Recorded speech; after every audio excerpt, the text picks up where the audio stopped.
नमस्कार दर्शकों, मैं अनन्या शिंदे प्रेरणा के पद पर शो पे आप सभी का फिर एक बार बहुत बहुत स्वागत करना चाहूँगी।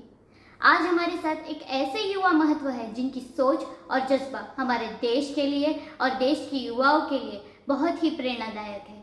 एक ऐसे युवा महत्व जिन्होंने अपने दुख को मिशन में बदला और साइकिल पर भारत के 28 राज्य करीब 1 लाख किलोमीटर घूमते हुए फिटनेस, नेचर और नशा मुक्त जीवन पर संदेश देने की ठानी। आज का ये शो न सिर्फ मेरे दर्शकों के लिए बल्कि मेरे लिए भी एक नए युवा के तौर पर बहुत ही खास है।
मैं दिल से स्वागत करना चाहूंगी माउंटेनियर सुबोध गांगुर्डे का। नमस्कार भैया। तो आप अपनी शुरुआती कहानी हमारे दर्शकों को बता सकते हैं, आपको इस मिशन के बारे में किस तरीके से ख्याल आया और इसकी क्या शुरुआती कहानी रही थी? शक्ति संकल्प सफर ये जो मूवमेंट है, ये एक पीपल्स मूवमेंट है जिसकी शुरुआत 19 जून 2024 को वर्ल्ड के सबसे हाईएस्ट मोटरेबल पास से हुई थी। इस मूवमेंट को करने के पीछे मेरे कुछ पर्सनल लॉसेस थे। ये मूवमेंट कहीं ऑफिस में बैठ के या फिर कहीं किसी बोर्ड रूम में बैठ के इस मूवमेंट की स्टार्टिंग या शुरुआत नहीं हुई थी। इस मूवमेंट का मेन कोर ऑब्जेक्टिव है वो फिटनेस, हेल्दी लाइफस्टाइल और drug and addiction free India. इस चीज के ऊपर हमें ज्यादा से ज्यादा अवेयरनेस क्रिएट करना है, इसके लिए ये मूवमेंट का फॉर्मेशन हुआ। और आज कंटिन्यूअसली भारत देश के 9 स्टेट्स कवर करके हम लोग वापी वलसाड़ तक पहुंचे हैं। और ये जर्नी एक पीपल्स मूवमेंट होने के कारण जितने स्टेट्स कवर हुए उन स्टेट्स में जितने सेशंस अभी तक इस जर्नी के थ्रू या इस मूवमेंट के हुए हैं, तो अलग अलग स्टेट्स के अलग अलग डिस्ट्रिक्ट्स में हमारे ब्रांड एम्बेसडर जिसे हम कहते हैं, वो एज ए यूथ वो हमारे साथ कनेक्टेड है। और उनके रीजन्स में इवन नॉर्थ ईस्ट में भी शक्ति संकल्प सफर मूवमेंट्स अभी रन हो रही है। ये ख्याल आपको कैसे आया? अब पिछले 2024 से आप ये मिशन में लगे हुए हैं, तो उसमें आपने कैसे प्लानिंग की? किस तरीके से आपने सारा शेड्यूल आपका तैयार किया? इसके पीछे क्या मेहनत रही थी? क्या आप हमारे दर्शकों को बताएंगे?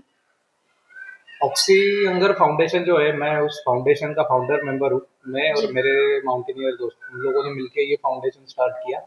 और इस फाउंडेशन को स्टार्ट करने का मकसद यही था कि जो चीज़ हम कर रहे हैं इंडिया में, वो ऑफिशियल तरीके से देश में आगे आने वाले समय में काम करने वाली है, तो वो सारी चीज़ें लीगली हो, इसकी वो सिर्फ वही पर्पज से फाउंडेशन की मतलब हमने नींव रखी और फाउंडेशन स्टार्ट किया। और उसके अंडर ये शक्ति संकल्प सफर मूवमेंट हम लोग रन कर रहे हैं। और जब जर्नी 28 स्टेट्स की प्लान करनी थी और आगे एवरेस्ट का भी प्लान बन रहा था, तो ये बहुत ही पहले से प्री प्लानिंग सारी चीजें हुई, क्योंकि हर स्टेट में इंटर और एग्जिट पॉइंट डिसाइड करने थे। उस स्टेट को कितने दिनों में कवर करना है, उसके बीच में भी अभी भी हम लोग जस्ट 5 दिन आगे पीछे हो रहा है। बाकी एक्यूरेट अगर मुझे इस महीने मतलब फेब्रुवरी में वापी तक पहुंचना ही था, वापी फेब्रुवरी के 10 को या फिर फेब्रुवरी के 7 को वापी में पहुंचना था, तो एक्यूरेट हम लोग उसी टाइम फ्रेम के अकॉर्डिंग चल रहे हैं। तो मेरा तो बचपन से ही हिस्ट्री और सिविक्स और ये ज्योग्राफी मेरा फेवरेट सब्जेक्ट रहा है, तो मैंने वो मैप्स पढ़ना ये सारी चीजें पहले से पसंद थी। तो वो बहुत ही पहले ये जर्नी स्टार्ट करने से पहले पूरे रूट डिसाइड हुए थे हर स्टेट के। और ज्योग्राफी बचपन से ही फेवरेट सब्जेक्ट रहा है, तो वो करने में और मजा आया वो रेडी करने में। तो आज मेरे पास सारे भारत के 28 स्टेट्स का साइकिल का रोड मैप है। अगर आपको साइकिलिंग करनी है तो आप भारत को किस तरीके से नाप सकते हो, उस तरीके का। स्ट्रगल्स जो इनिशियल डेज में थे वो कैसे थे? मतलब क्या थे? जर्नी स्टार्ट जब मैंने की उस वक्त हम एक तो सबसे बड़ा ये जर्नी करने के पीछे मकसद था कि हमें खुद एक लाइव एग्जांपल बनना है कि अगर एक यूथ जो हमारे मतलब बाकी जितने भी इस देश में पैदा हुआ युवा है, मैं भी उन्हीं की तरह, मैं कोई अलग नहीं हूँ उनसे। जी। ठीक है, तो मैं उनकी तरह एक कॉमन इंसान हूँ जिसने एक एक्स्ट्रा ऑर्डिनरी चीज करने की ठानी। तो वो किस तरीके से पूरी की जा सकती है, तो वर्ल्ड की सबसे हाईएस्ट मोटरेबल पास से स्टार्ट की जर्नी और वर्ल्ड की टॉलेस्ट माउंटेन तक हम जा रहे हैं, रिप्रेजेंट कर रहे हैं हमारे नेशन को। और साथ ही में जिस पवित्र और हम लोग बहुत भाग्य, मतलब इवन मैं खुद भाग्यशाली मानता हूँ अपने आप को कि इतने महान देश में, इतने स्वाभिमानी देश में मेरा जन्म हुआ। और फिर खुद अगर लाइव एग्जांपल बनना है तो उसके लिए हमने स्टार्ट कहाँ से रखा कि दुनिया का सबसे ऊंचा मोटरेबल रोड। अब वो ऐसी ऊंचाई है जिस ऊंचाई पे हवा में ऑक्सीजन लेवल पूरी तरीके से कम होता है।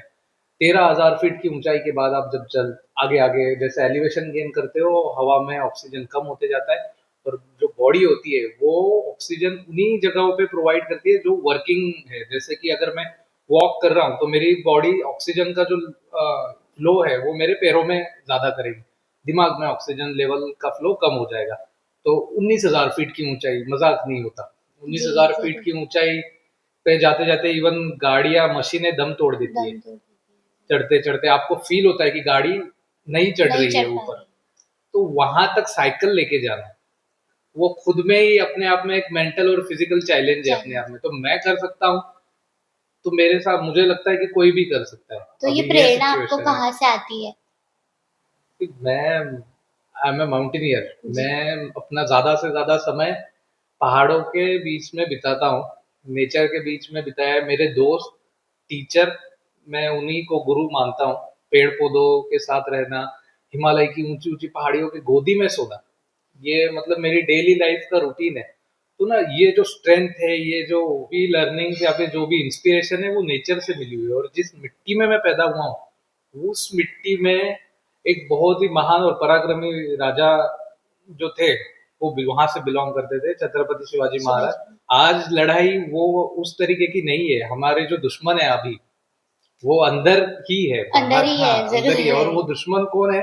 तो एडिक्शन है, एडिक्शन। मोबाइल है, फिर किसी तरीके का कोई मतलब नशा, जो जहर अगर आपको किसी भी स्टेट को या किसी भी देश को अगर कमजोर बनाना है तो उसमें ये जहर अगर आप मिला दो तो वो पूरा देश ऐसे ही कमजोर हो जाता है।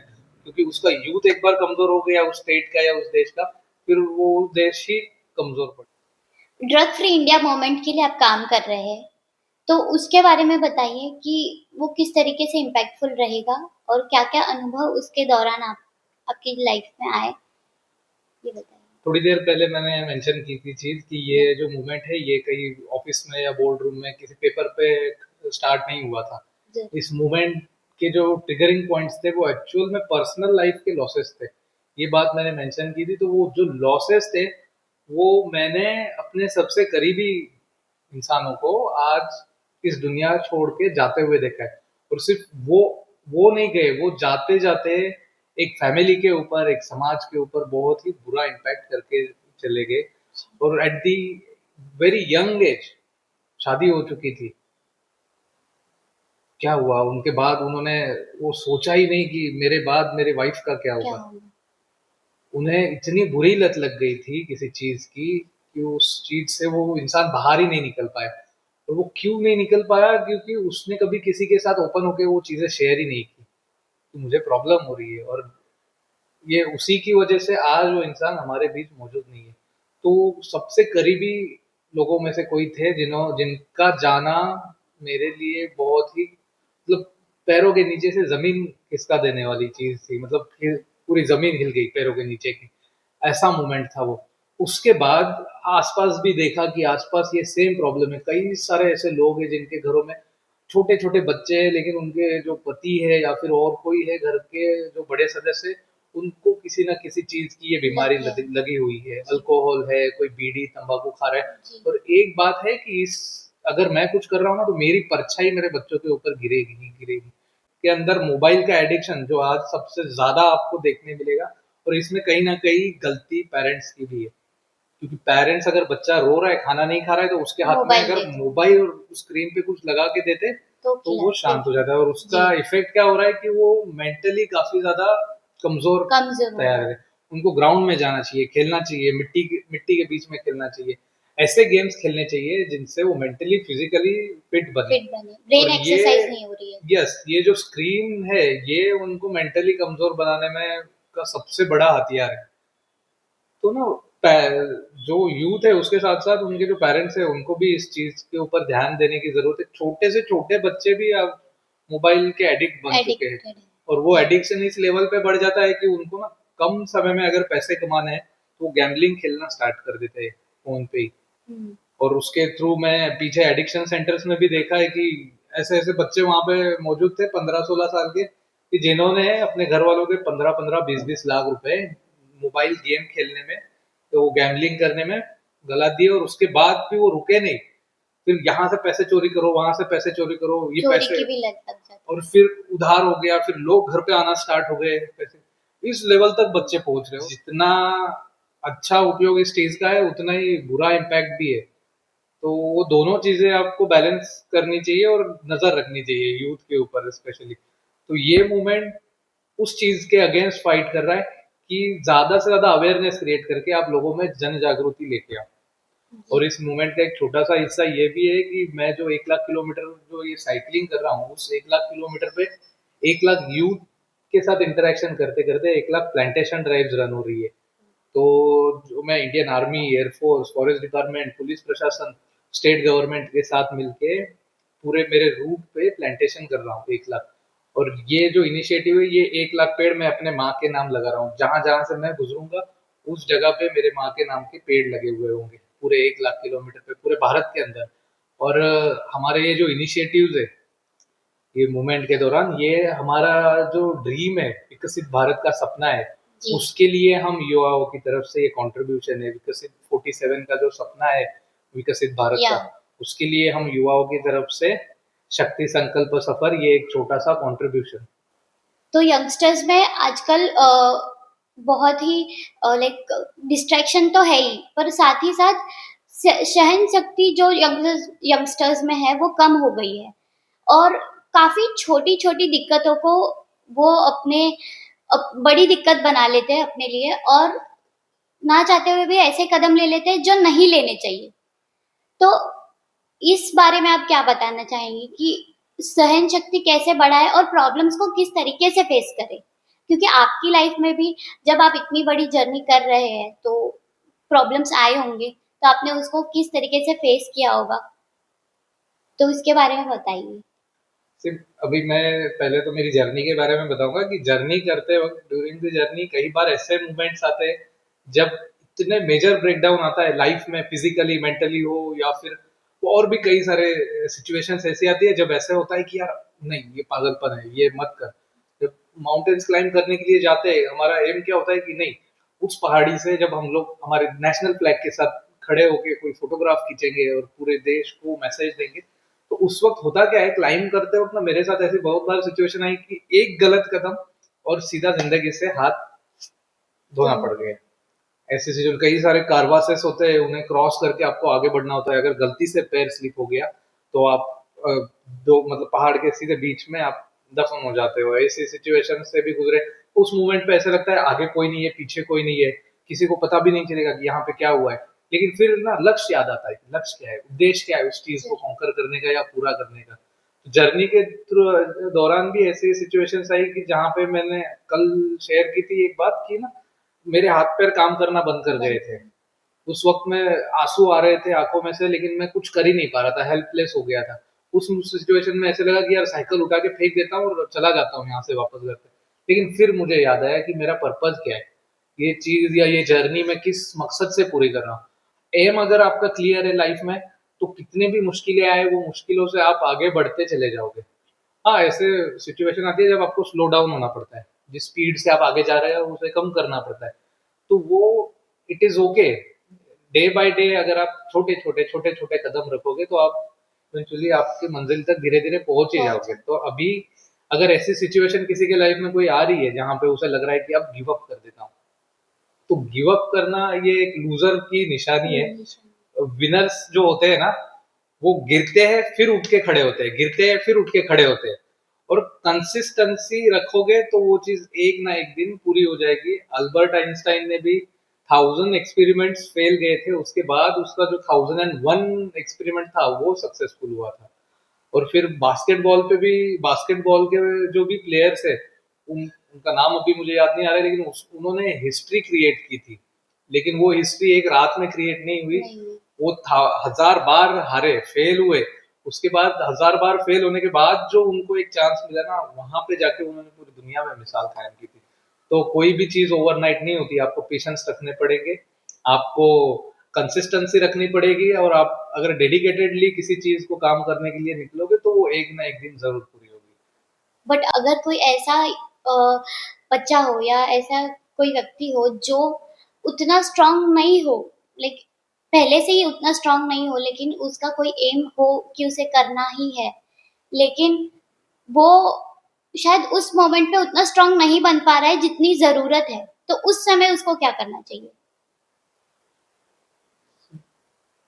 हार्ड वर्क का कोई सब्स्टिट्यूट नहीं है। हार्ड वर्क आपको करना ही पड़ेगा, आपको अपने आप को मतलब उस ना चैलेंज में पुश करना ही पड़ेगा। उसके अलावा कोई और अदर ऑप्शन नहीं है। आपको अगर किसी चीज में मतलब आगे बढ़ना है या सक्सेस होना है, तो हार्ड वर्क ओनली ऑप्शन। कोई यहाँ पे कोई शॉर्टकट नहीं है, कोई शॉर्टकट नहीं ले सकते। लेकिन अभी हो क्या रहा है, आप मेंटर चूज कर सकते हो, आप आपका ना एक गाइड चूज कर सकते हो जो आपको सही रास्ते पे चलने में हेल्प करे। तो कई सारे लोगों को ना कोई टीचर नहीं मिल पाता जो उनको ना उस पोजीशन पे पहुंचने के लिए सही रास्ता दिखाए, तो आपको वो टीचर ढूंढना पड़ेगा। मेरी लाइफ में नेचर सबसे बड़े टीचर रहे, उन्होंने ही मुझे रास्ते दिखाए, और आज मैं सिर्फ माध्यम बना हूँ। अगर मैं कुछ कर भी रहा हूँ ना, तो ये पूरा श्रेय मैं अपने आप को लेता ही नहीं हूँ कभी, क्योंकि वो मैं नहीं हूँ। कोई सुप्रीम पावर है जो मेरे से चीजें करवा रही है, मैं तो सिर्फ माध्यम बना हूँ। तो तो ना आपको एक गाइड होना, लाइफ में गुरु होना बहुत जरूरी है, और वो आपको सही मार्ग पे चलना जरूर सिखाएंगे। और लाइक जी, हर कोई एक रीजन ढूंढ रहा होता है कि ना करने का, पर कोई ये नहीं सोचता है कि एक रीजन मिल जाए करने का। तो आपकी लाइफ में भी ऐसा हुआ होगा कि कभी कभी लगा होगा कि नहीं यार, मतलब नहीं हो रहा है, या फिर किस तरीके से आगे बढ़ना चाहिए? जहाँ चाह होती है वहां राह होती है, ये बात मुझे आपके इस क्वेश्चन के बाद याद आई। और ना रोज ऐसे होता है मेरे साथ। आज भी सुबह में उठते वक्त मुझे ऐसे लगा, अरे नहीं यार रहने दो, मैं आज आराम करता हूँ, मुझे नहीं कहीं जाना, सेशन वेशन कुछ नहीं करना, मैं एक दिन तो एटलीस्ट अपने लिए बिताऊं और आराम करो। लेकिन फिर मेरा पर्पस याद आता है, तू आराम करने के लिए इस मोमेंट को तूने स्टार्ट किया था, और ये जो वक्त है ये लाइफ में बार बार नहीं आएगा। ये जो मेरी मतलब अभी हम बहुत यंग है, अगर हम कहीं पे भी लात मारेंगे ना तो वहां से पानी निकल आएगा, इतनी हमारे अंदर युवा शक्ति है। तो उसका सही जगह पे इस्तेमाल करना जरूरी है।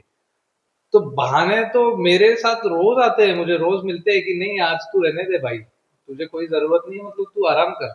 लेकिन मैं फिर मेरा पर्पस याद आता है कि नहीं, मैंने जर्नी स्टार्ट की थी ताकि मैं ज्यादा से ज्यादा लोगों तक पहुंच पाऊँ और ज्यादा से ज्यादा अवेयरनेस क्रिएट कर पाऊँ। तो मेरे पास पर्पस है, और मुझे वो एक कॉज है जिसके लिए मैं रोज अपने बहानों को साइड में रख के फिर उठ के खड़ा हो जाता हूँ। ये सवाल मेरा पर्सनल सवाल भी था, क्योंकि मुझे बहुत बार लगता है कि यार नहीं करना है, या फिर मतलब मैं कई बार बहुत लेजी जोन में चली जाती हूँ, कंफर्ट जोन में चली जाती हूँ, तो इसीलिए मुझे ये सवाल पूछना था। तो आपके दिल के करीब कोई किस्सा आपके साथ हुआ हो, वो आप शेयर करना चाहेंगे? मेरे दिल के करीब ऐसा किस्सा, एक्चुअली मेरे घर वाले हैं, अब मुझे ऑलमोस्ट 600 दिन पूरे हो गए कि मैंने उनको देखा तक नहीं है। मतलब मैं वीडियो कॉल के थ्रू देखता हूँ, लेकिन वो जो टच होता है ना, कि माँ आ रही है, खाना खिला रही है दिन भर, मतलब ऐसे इतनी, मतलब वो माँ का प्यार मुझे अभी 600 दिन से नहीं मुझे मिल पाया। तो मैं उस चीज के लिए तरसता हूँ कि यार मैं निकल पड़ा हूँ, लेकिन मैं जो टाइम मुझे अपने माँ बाप के साथ स्पेंड करना चाहिए, अपने घर वालों के लिए कुछ करना चाहिए, उस समय में अपनी माँ को छोड़ के इस देश के बारे में सोच रहा हूँ, इस देश के मतलब युवाओं के बारे में सोच रहा हूँ। तो वो मेरा सबसे बड़ा सेक्रीफाइस है, और बहुत कम लोग हैं जो ये चीजें समझ रहे हैं। जी। तो वो चीज मेरे लिए बहुत थोड़ी सी दिल को चुभती है कि यार मैं अपने घर वालों को समय नहीं दे पा रहा हूँ और उनके लिए कुछ नहीं कर पा रहा हूँ अभी करंटली। तो लेकिन मेरी माँ और पापा इस बात से खुश है कि मैं सिर्फ अपने बारे में नहीं सोच नहीं रहा हूँ, सोच रहे। मैं इस देश के लिए या फिर मेरे जिस तरीके की थॉट प्रोसेस है, सोच है, वो उन्हें ज़्यादा इंस्पायर कर रही है, तो वो मुझे इंस्पायर कर रहे हैं वीडियो कॉल के थ्रू, नहीं, नहीं तू बढ़िया कर रहा है, अच्छा चल रहा है, चलते रहे। जी। हम लोग तुझे मिलने आएँगे बीच रास्ते में कहीं न कहीं। तो बस वही एक चीज़ है और बाकी सबसे दिल के करीब मेरा क्रिश है, जिसके क्रिश। साथ मैंने ये जर्नी अभी तक की तय की और आगे भी कंटिन्यू करूँगा। तो मेरे से ज़्यादा पूरा श्रेय उसको जाता है क्योंकि जितने भी चैलेंजेस आए, अच्छे-बुरे दिन आए और जितनी भी कठिनाइयाँ आई, सबने साथ छोड़ दिया लेकिन उसने कभी मेरा साथ नहीं छोड़ा। वो हमेशा मेरे साथ ही रहा है और अभी भी अगर कहीं पे मैं रुकता भी हूँ ना, तो मैं अगर किसी होटल में रुक रहा हूँ या कहीं पे भी रुक रहा हूँ, तो मेरे साथ में उस रूम के अंदर वो रहता है। उसे मैं कहीं इधर-उधर बाहर कहीं पे भी नहीं रखता हूँ। जी। और यस, जी, जी। जी, आप बोलिए, कंटिन्यू। तो वो एक मेरे दिल के बहुत ज़्यादा करीब है। मैं बता और दूँ कि क्रिश इनकी साइकिल का नाम है, तो क्रिश इनके दिल के बहुत करीब है और ये क्रिश उनके हर सफ़र में साथ रहा है और इन्होंने भी उनका साथ नहीं छोड़ा। साइकिल भी कभी डैमेज हो सकती है, इतने लंबे सफ़र में कई बार ऐसे मौके आए होंगे कि साइकिल डैमेज हो गई, लेकिन फिर भी उन्होंने कभी ये ख़्याल नहीं लाया कि मैं साइकिल बदल दूँ या कुछ। बट उन्होंने भी उसका साथ दिया और क्रिश ने भी इनका साथ दिया। यस, जी। एब्सोल्युटली। आपके अभी तक के जर्नी में लाइक आपने 42,000 किलोमीटर्स आपने कंप्लीट कर लिए हैं और शायद 9 स्टेट्स आपने कंप्लीट कर लिए हैं। तो अब तक आपके इस जर्नी में एक सबसे स्केरिएस्ट और सबसे स्ट्रगल वाली नाइट होगी और सबसे एक अच्छा नाइट होगा और बुरा भी होगा। तो क्या वो एक्सपीरियंस आप शेयर करना चाहेंगे? सबसे स्केरियस्ट दिन था जब मैं हानले पहुंच रहा था, ये लद्दाख में ही है, और मैं 4,500 मीटर की हाइट पे साइकिलिंग कर रहा था। जी। सामने से एक बहुत बड़ी वैली है, हमारे इंडिया और चाइना के बॉर्डर के पास में रिजांगला नाम से एक जगह आती है।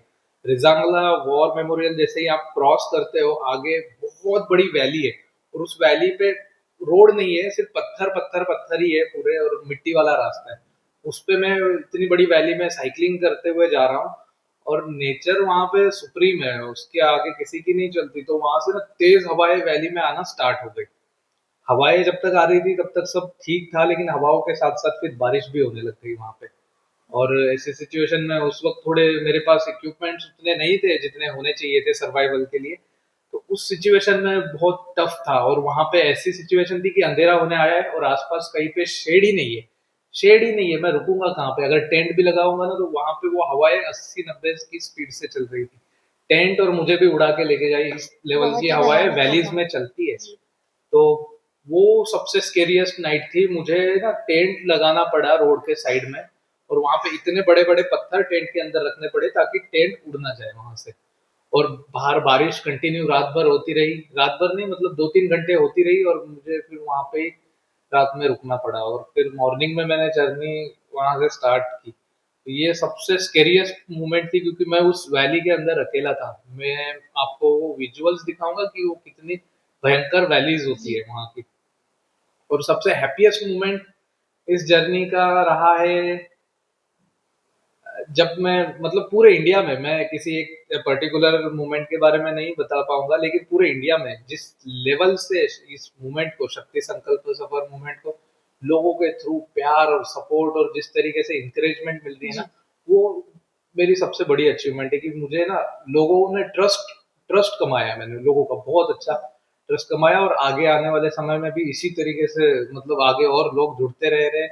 ये मेरे लिए सबसे खुशी की बात है क्योंकि अब जब स्टार्ट किया था तब अकेला था, लेकिन आज कई सारे हजारों लाखों लोगों का प्यार मेरे साथ चल रहा है। तो जर्नी में अकेला कर रहा हूँ लेकिन मेरे बैक पे बहुत सारे लोग हैं और उनके आशीर्वाद और सपोर्ट है मेरे साथ। जी। जी। तो आपके इस सफ़र में किस तरीके के लोग आपके सफ़र में आपने अनुभव किया? किस तरीके से उन्होंने आपको प्रेरित किया और उनके साथ आपका क्या अनुभव रहा? तो अभी तक हम लोगों ने ऑलमोस्ट, मुझे तो लगता है करीब करीब लाखों लोगों से हम लोग मिले लेकिन कुछ ऐसे लोग होते हैं जो अपनी छाप छोड़ छोड़ जाते हैं। जाते हैं। तो मैं उन लोगों का मतलब मैं बहुत एक तो थैंकफुल भी हूँ और मैं खुद ब्लेस्ड फील करता हूँ कि ऐसे लोगों के साथ मुझे जुड़ने का मौका मिला। तो मेरे दोस्त है बहुत अच्छे, डॉक्टर सुनील नागपाल, वो वैसे तो है दिल्ली के लेकिन रहते हैं उत्तराखंड में। वो मेरे बहुत अच्छे दोस्त है, 80 साल की उम्र है उनकी। तो उनसे बहुत कुछ सीखने जैसा है और वो मुझे मतलब जैसे भगवान राम हनुमान जी की टेक केयर करते थे, मतलब टेक उनके साथ हाँ रहते थे ना, जी या उस तरीके से वो अपने लड़के की तरह मुझे ना, मतलब हम लोगों ने साथ में बैठ के ना मतलब हम मतलब भगवत गीता तक उन्होंने मुझे बैठ के, मैं सुबह सुबह का 7 बजे का वक्त है, मैं उनके साथ हम लोग उत्तराखंड की पहाड़ियों में बैठे हैं, मेरे बाजू में बैठ के मुझे भगवत गीता वो अपने हाथों से वो पढ़ पढ़ के मुझे समझा रहे थे। इस लेवल के दोस्त मुझे इस जर्नी में मिले। फिर डॉक्टर सुनील दुबे है, एक ऐसे इंसान, वो साइंटिस्ट है, राजस्थान के उदयपुर में रहते हैं। उनका बहुत अच्छा सपोर्ट मुझे रहा है। वो एक्चुअली साइंटिस्ट होने के कारण उनके पूरे देश भर में बहुत अच्छे कनेक्ट्स है।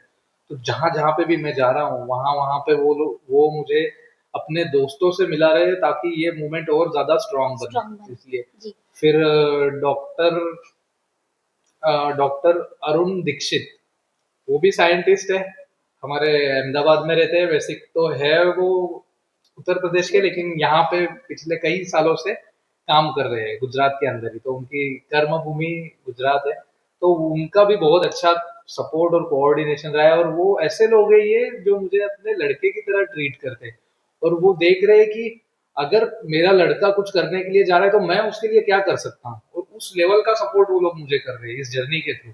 फिर हमारे प्रक्षल मेहता मेरे मेंटर है, उनके बारे में मतलब मैं क्या ही बोलूँ, उन्होंने ही इस जर्नी को एक्चुअल में, मैं तो सिर्फ चल रहा था लेकिन एक्चुअल में स्ट्रेंथ उनकी वजह से आई। प्रक्षल मेहता मेरे जी मेंटर है और उनका शक्ति संकल्प सफर प्रोजेक्ट को ज्यादा स्ट्रांग बनाने में बहुत अच्छा हाथ रहा है। फिर डॉक्टर सुनील पारेख, ये जाइडस ग्रुप के एडवाइजरी चेयरमैन है, एडवाइजरी हाँ चेयरमैन है। तो उनको भी बहुत अच्छा सपोर्ट रहा है। मैं सिर्फ 10 मिनट उनके साथ बैठा था और 10 मिनट में ही उस इंसान ने इस मूवमेंट के लिए कुछ ऐसा किया जो कि अनएक्सपेक्टेड था। उनको कोई लेना देना नहीं था कि मैं उनका कहीं नाम लूंगा या उनके लिए कुछ करूंगा आगे जाके या हाईलाइट वगैरह, ऐसा कोई नहीं। आज भी अगर वो शायद ये वीडियो उन तक पहुंचे, लेकिन वो उस इंसान ने बिना किसी स्वार्थ के जिस लेवल का इस मूवमेंट में सपोर्ट किया, वो मतलब बहुत ही मेरे लिए भी शॉकिंग था कि यार कोई बिना जान पहचान के इतना किसी के लिए कैसे कर सकता है। तो जो सपोर्ट इस मूवमेंट में अभी तक लोगों का मिला ना, वो मतलब अनएक्सपेक्टेड था। और मैं कोई एजेंडा लेके किसी के पास गया नहीं था गए कि नहीं ये मेरे साथ जुड़ेंगे इस जी तरीके से, लेकिन पता नहीं ईश्वर जब आपको एक नए काम करते हुए देखता है ना, तो वो अपने रूप में किसी और को भेज देता है आपके पास। मेरे साथ तो यही हुआ है अभी तक इस जर्नी के थ्रू। तो मेरे ये कुछ ऐसे लोग हैं जो जिनका बहुत अच्छा सपोर्ट रहा मुझे इस जर्नी में यहाँ जरूर तक आते आते। और विदाउट सपोर्ट हम यस कुछ कर नहीं सकते यस यस अकेले तो तो कोई नहीं कर यस यस सकता तो है मैं बिल्कुल अकेला नहीं हूँ। जी बहुत सारे लोगों का प्यार और आशीर्वाद मेरे साथ जुड़ा हुआ है और बहुत सारे ऐसे लोग हैं, सॉरी अगर मैं आप लोगों का नाम नहीं ले पाया। विकास विकास जी भी है, विकास जैन जो कि हमारे राजस्थान से है, उनका भी बहुत अच्छा मुझे सपोर्ट रहा है। और ऐसे बहुत सारे लोग हैं, तो मैं उन सबको भी थैंक यू कहना चाहूंगा कि मैं यहाँ तक अगर पहुंचा हूँ तो ये सब आपकी बदौलत। मेरा इसमें कोई अकेले का कंट्रीब्यूशन नहीं है, आप लोग थे और मेरे साथ है, इसीलिए ये जर्नी, ये मूवमेंट बहुत ही स्ट्रांग तरीके से आगे बढ़ रही है। जी आपकी ये बात सुन के मुझे ये रियलाइज हुआ कि अ, हम कुछ ठान लेते हैं तो सभी हमारे सपोर्ट में आ जाते हैं पर वो लक्ष्य उतना फोकस्ड हमें होना चाहिए वो लक्ष्य उतना अ, निर्णायक होना चाहिए यस कि मुझे करना है मुझे यही रियलाइज हुआ आपकी आपसे बात करके कि हम हम सोचते हैं कि यार मैं किस तरीके से करूं शायद मुझे कोई कुछ बोल देगा कोई दुनिया क्या बोलेगी चार लोग क्या कहेंगे लेकिन जब हम कुछ ठान लेते हैं तो सभी हमारे पीछे हमारा सपोर्ट बन के हमारा लक्ष्य देख के हमें सपोर्ट के लिए आगे आते हैं तो ये बात मैंने आपसे बात करके जानी है तो ये हमें जानना चाहिए कि दुनिया हम जितनी जालिम समझते हैं शायद उतनी नहीं है और हमें हमारा लक्ष्य पे फोकस रहना चाहिए हमारा जो लक्ष्य है उसमें आगे बढ़ते रहना चाहिए। और अपने देखने का नजरिया सही करना सही चाहिए। करना तो चाहिए। जैसे हम जी। लोग देखेंगे वैसे ही दुनिया दिखाई देगी। आपकी बात सुन के मुझे बहुत खुशी हुई है कि आपने इतनी कम उम्र में इतने बड़े विचार रखे हैं। आप हमारे यूथ को एक इम्पैक्टफुल छोटा कुछ मैसेज देना चाहेंगे? जी। तो सबसे पहले तो मैं आप लोगों को बताना चाहूंगा कि ना, अगर आपको कोई भी चीज लाइफ में हासिल करनी है ना, तो उसके पहले ना आपको अपनी हिस्ट्री जानना बहुत इंपॉर्टेंट है। जिस मिट्टी में आप पैदा हुए हो, जिस महान देश में आप पैदा हुए हो ना, अगर आपको उसका इतिहास पता है तो ही आप आने वाला भविष्य मतलब साकार कर सकते हो। लेकिन जिस इंसान को अपना हिस्ट्री नहीं पता है, वो भविष्य भी नहीं गढ़ा सकता है। तो अपनी हिस्ट्री देखो, जिस मिट्टी में आप पैदा हुए हो ना, उस मिट्टी में ऐसे महान पराक्रमी और शौर्यवान राजा महाराजा हो, या फिर हमारे देश के लिए जान देने वाले सैनिक हो, जी। उस मिट्टी में आप पैदा हुए हो, जिस मिट्टी ने कभी हारना नहीं सीखा और पूरी दुनिया में मिसाल कायम की है। तो आप बहुत भाग्यशाली हो कि आप भारत में पैदा हुए हो। और इसी बात को याद रखते हुए जिंदगी में जो भी काम करने के लिए निकलोगे, उस क्षेत्र में आप अपने देश का नाम और अपने परिवार का और अपने राष्ट्र का नाम आगे लेके जाओगे। जय हिंद, जय भारत।